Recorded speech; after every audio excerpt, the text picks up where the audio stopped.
This program is designed and produced by the community with the support of Cogeco TV.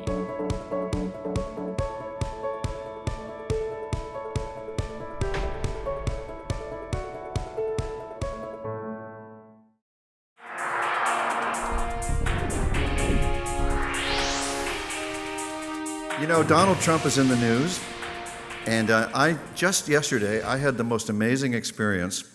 I had to submit to an interview by a library consultant who's working for the town of Oakville, and she wanted to know what I thought about libraries and where they should go and everything, and I shared my thoughts.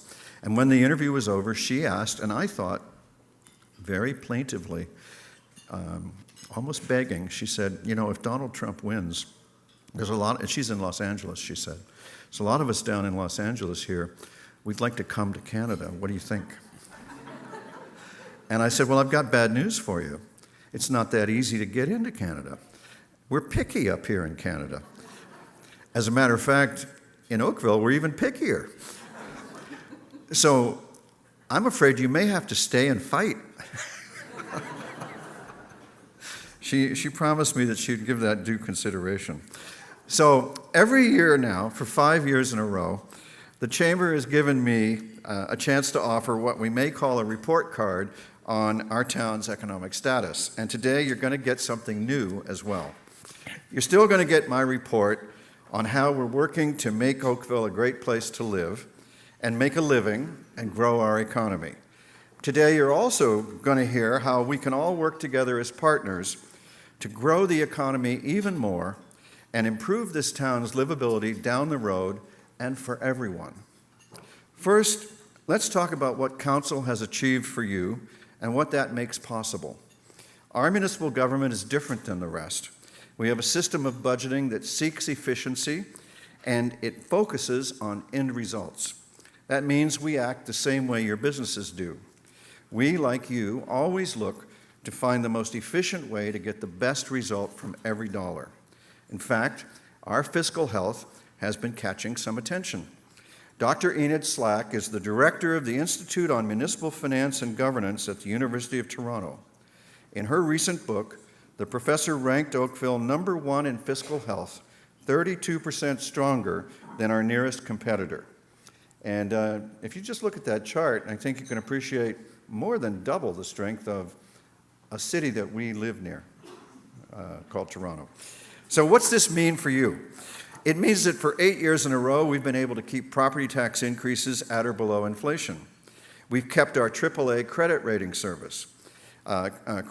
secure.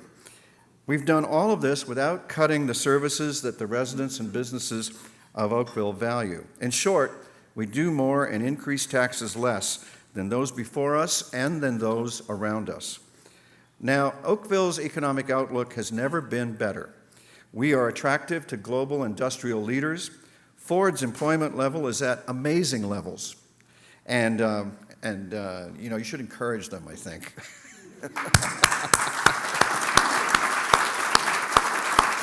And congratulations to all of us, because don't forget the spin-off effect of the automotive industry is massive. Now, we're also, Council and our staff, we're working very hard to create an environment where more small and medium-sized businesses can survive and thrive. Council makes it a goal to attract and support 4 key sectors as part of our economic development strategy.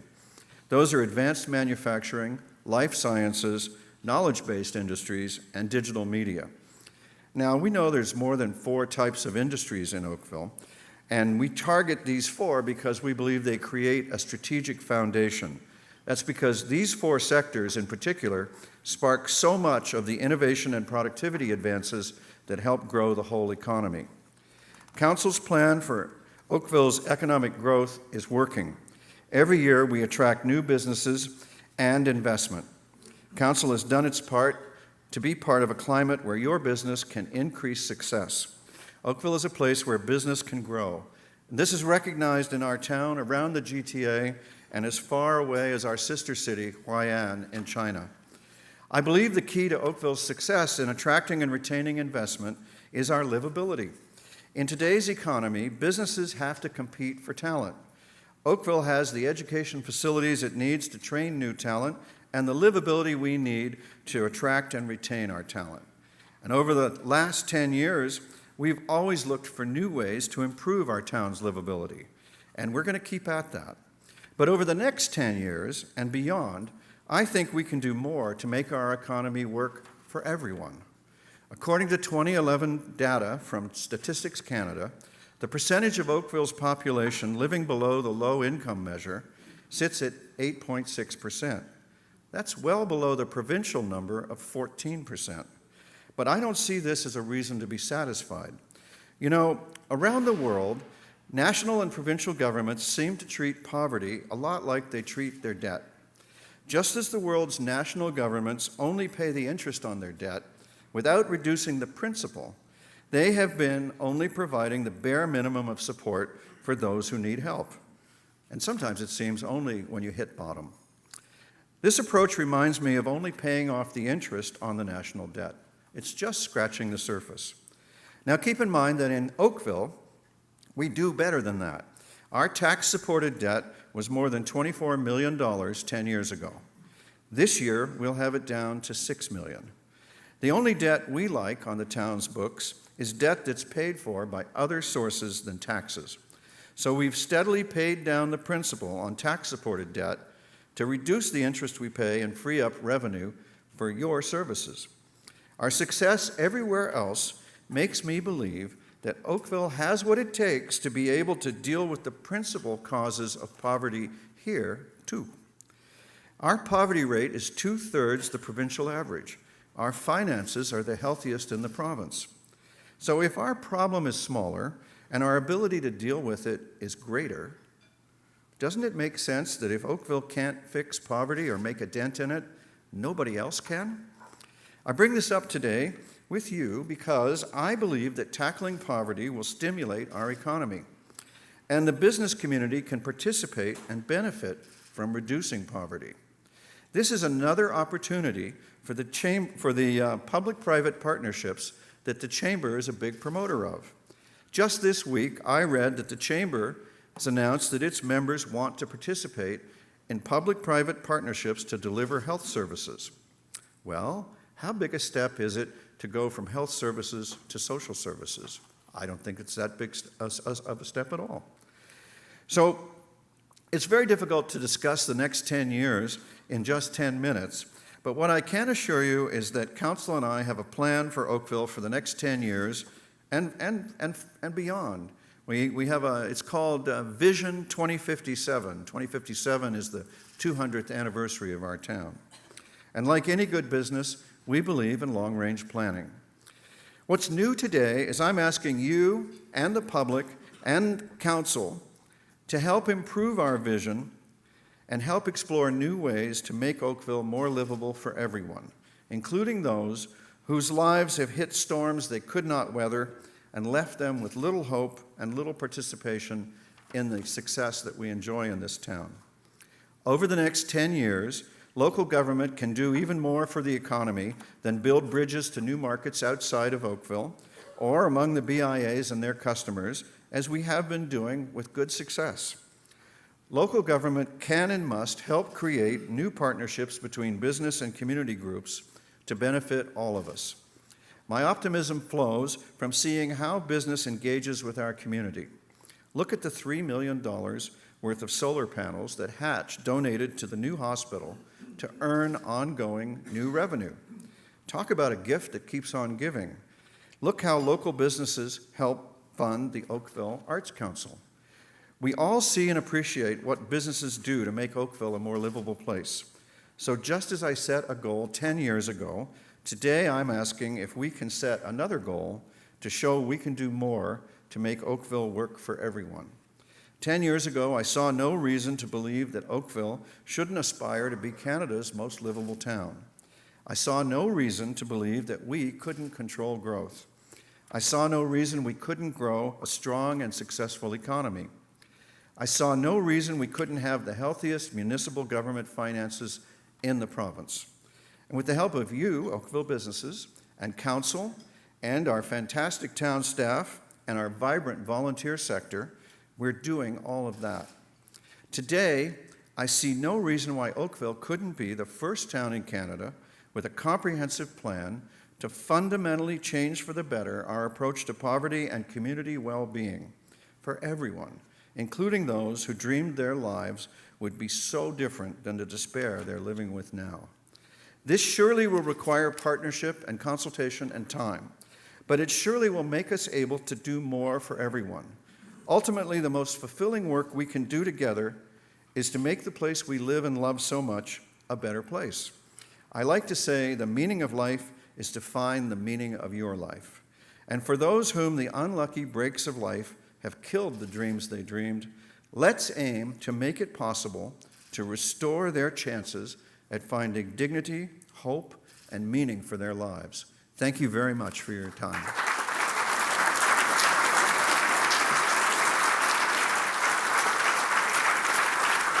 Thank you for that. I do want to tell you that I have an abundance of questions here today, and we don't have a ton of time. So you want short answers?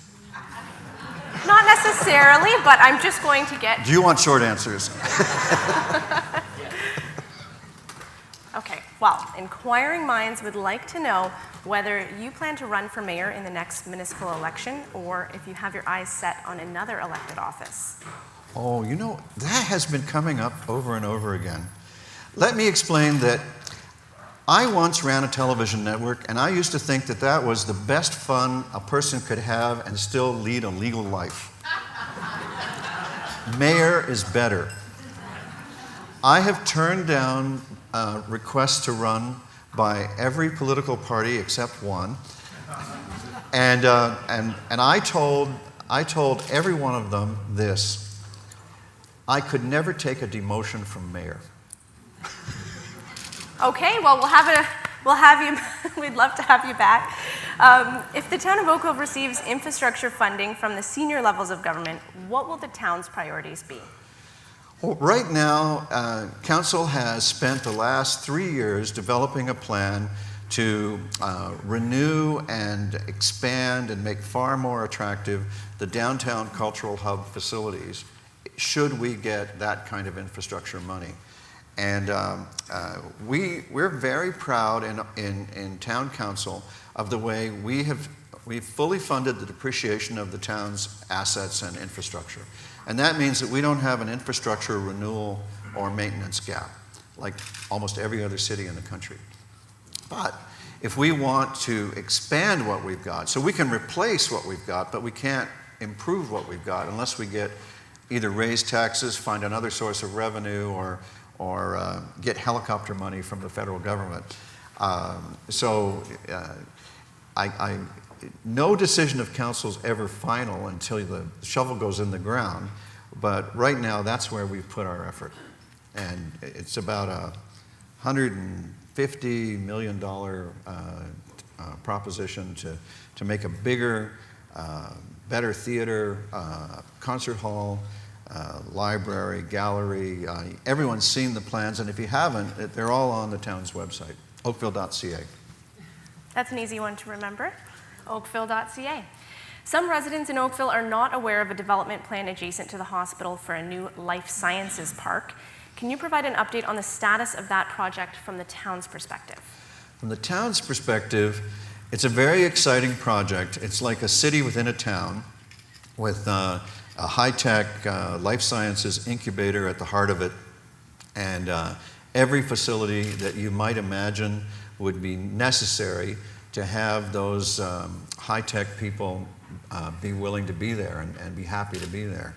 I have a son-in-law who works in software programming, and I am astonished at the coddling that is required to keep him and his colleagues happy. I mean, in television, there's so many people trying to get in that we never thought about making it sweet to work there. But, you know, they've got every toy to entertain themselves. If they if they code themselves into a corner they can't get out of, they can go into the rec room and play games. It's unbelievable. Right now, I would say that it still remains on track. It's a very exciting project.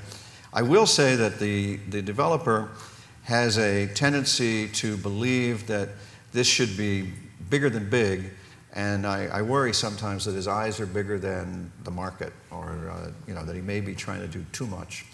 But we'll have to see. Ultimately, it comes to council, and council will decide. Well, after that, you might have people wanting to work where your son works. To what extent will visitor attraction be incorporated into the Oakville Economic Development Plan? Visitor attraction, did you say? Yes, visitor attraction.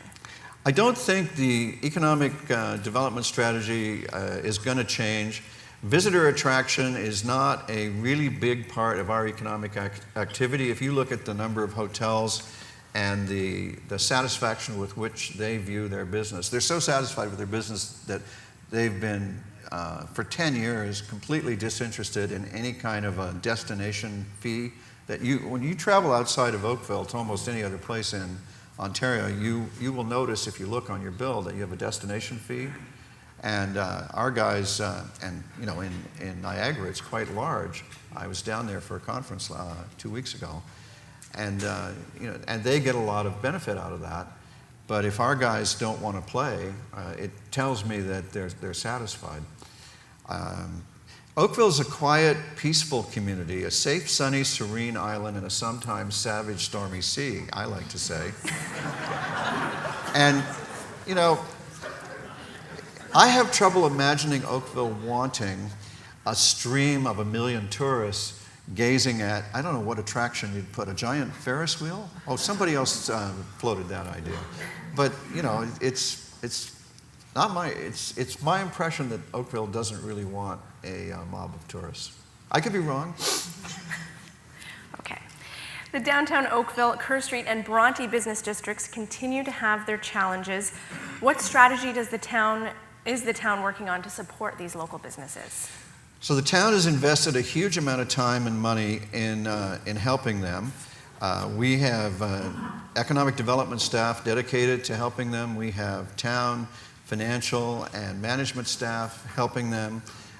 We engaged the renowned retail consultant J.C. Williams to do a 600-page study on what the state of affairs really is as opposed to what people think it is.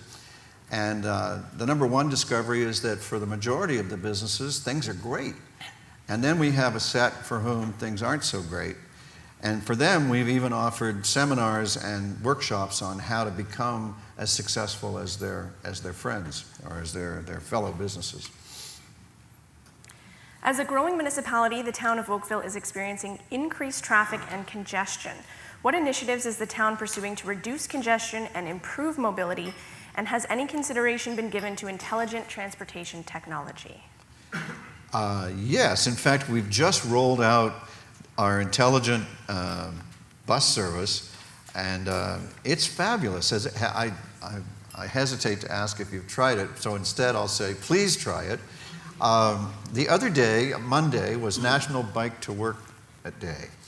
And I decided that I was going to ride my bike to work, and the first work was to cut the ribbon on a bike parking corral on Bronte Road in front of the Taste of Columbia, which is a little coffee shop near the Plank restaurant.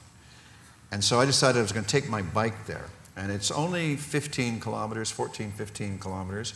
And Google told me that it would only take me, if I pedaled a steady 20 kilometers an hour, it told me that I could get there in 45 minutes. And I thought, 20 kilometers an hour for 45. So then I asked Google, what happens if I take the bus? And it said that I could get there in 29 minutes, which is the same amount of time it would take me to drive there. So I rode my bike to the bus stop. I put my bike on the bike rack. I rode the bus to Bronte Road, took my bike off, rode it to the event. And it was a treat. It worked great, and I was astonished at, Harry Barrett told us to remember that Oakville is, and this is 40 years ago when we were like less than 80,000 people, and we're 190 now. So this is what Harry said: Oakville is a city that calls itself a town and acts like a village. I never felt more like a village than riding the bus down. The bus driver was a hockey mom from when our kids were in hockey together, and we had a great old time chatting on the way to the bike corral. On the way home, I didn't get to ride my bike because when my son was pumping up the tires for me in the morning, I foolishly ignored he read the sidewall of the tire and said, 55 pounds is the limit, Pop. And I said, no, I want it hard, and I pump it up to 75. So we're down there, cutting the ribbon, everybody's having a great time, and all of a sudden the valve just blew on one of the tires, so I rolled the bike home. Well, that was quite the experience. Along the way, the intelligent bus system announced every stop. You could follow your progress on your iPhone or your smartphone from GPS. I was able to look on the app and see when my bus was coming, so I didn't have to wait a long time for it to come. And I thought, more people should do this. Now, we're also exploring better timing of our traffic lights, and I think that when we get the transportation infrastructure built that we need for the Midtown area, which is the area around the GO station, you'll see a big improvement there. And you'll also go through $185 million worth of construction, and I know how much you like that. So I apologize in advance for that. I have a multiple choice question here for you. Oh, that's how I got through university. Okay, parking remains to be a challenge for downtown Oakville businesses. Would you consider any of the following as possible solutions? Enforcement reduced so that people are not receiving tickets so quickly, greater options for staff permit parking, and or more user-friendly systems and better signage? Yes. Yes to all three? Certainly. In fact, we're doing all of those. And I hope that by the time if we do this again in a year, I hope that everyone will feel the result of that. The province has made a commitment to reducing red tape for business. Does Oakville have a similar plan? I actually believe that our red tape performance is among the best. I had a wonderful experience the other day. A fellow who does small construction in Burlington and in Hamilton and in Oakville, and he came up to me out of the blue and said he introduced himself. I don't know him, and he said, "I just want to congratulate you on how fast and how speedy it is to get my permits in Oakville. It takes twice as long in one of the cities he's working in, and 3 times as long in the other." And so I took from that we'd already done a really good job on our effort that we implemented under the leadership of our town management 3 years ago to reorganize and make the flow through better. We put a huge amount of effort into that, and I was really pleased to hear this sort of verdict from the street. Sample of one, but it was a very favorable sample, so I liked it. So are you continuing to work towards that? Oh, always. There's no point in getting in your way, and we certainly don't want to get in your way for no good reason. One of the reasons that I was happy to add to my workload going on Conservation Halton is I had the impression that it could use a little bit of help in its bedside manner, and I think we're, if I can call it that, and I think we're about to see a lot of improvement in that area too. Okay, thank you. If the town eliminated the $6 million debt, will you reinvest in economic development or reduce the tax rate? I believe the tax rate is going to continue to fall. The reason the tax rate falls is that we're not allowed to take any more money than we need for the budget. So when the various pieces of the formula change to increase revenue, we have to reduce the tax rate in order to not ever take more than we need.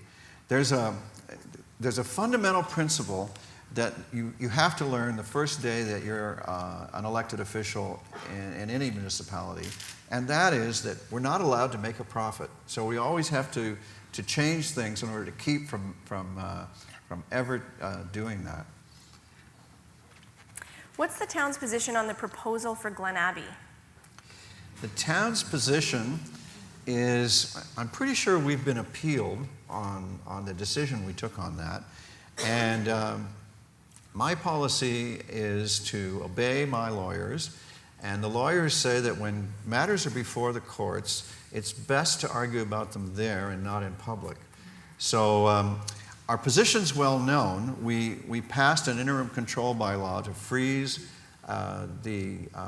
any changes to those lands until we can complete the necessary planning work to make sure we have the appropriate policies in place to consider what the landowner has said he wants to do.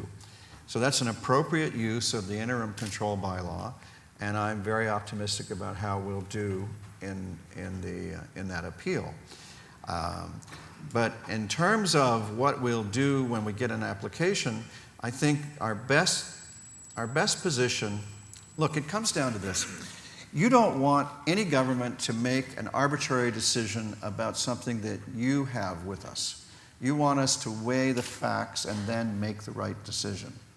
And so declaring your position in advance of receiving a complete application is, by definition, arbitrary, right? So let's wait and see what actually gets proposed. There are lots of policies in our official plan and in the province's Planning Act and in the Growth Plan that have to do with trying to make things fit. So although the announcement was kind of a spectacular number, let's wait and see what really happens before we panic. I've always thought in life it's a good position to take. Be the last one to panic. A lot of bad decisions get made when you're in a state of panic, so let's wait and see. You spoke of poverty in your speech. How do you think the business community can contribute to reducing poverty in our community? Well, we have a local businessman, Ian Troop, who couldn't be here today, ran the Pan Am Games, and in the Pan Am Games, they used a tool called community benefit agreements and another variant of that, social procurement agreements. And what happens is when you're going to do a project in a community, you do contracts with people from the community. The best example that Ian has is employment training. So you have people and P.S. in construction, there's a shortage of labor.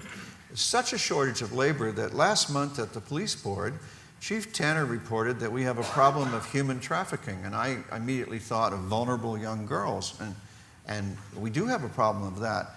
But there was the startling bit that no one had anticipated was we have human trafficking in labor, in construction labor. So clearly there's an opportunity here to supply something that the economy needs, trained construction labor, by having people who have government contracts or even just private sector contracts work with the community where they're going to do the project to have training programs to give people a job. So it's more like a hand up than a hand out. It's more like teaching you to fish than giving you fish. But it's been proven to be effective, and not just in the Pan Am Games. It was used in Vancouver for the Olympics. It's been used around the world, and it's just one example of the kind of thing that business can do, and frankly benefit at the same time. Because wouldn't you rather have labor on a construction project that you knew had been trained well, rather than sketchy people that are being brought in a sketchy way? Well, thank you, Mayor Burton. We are out of time. Thank you for sitting down with me for this Q&A.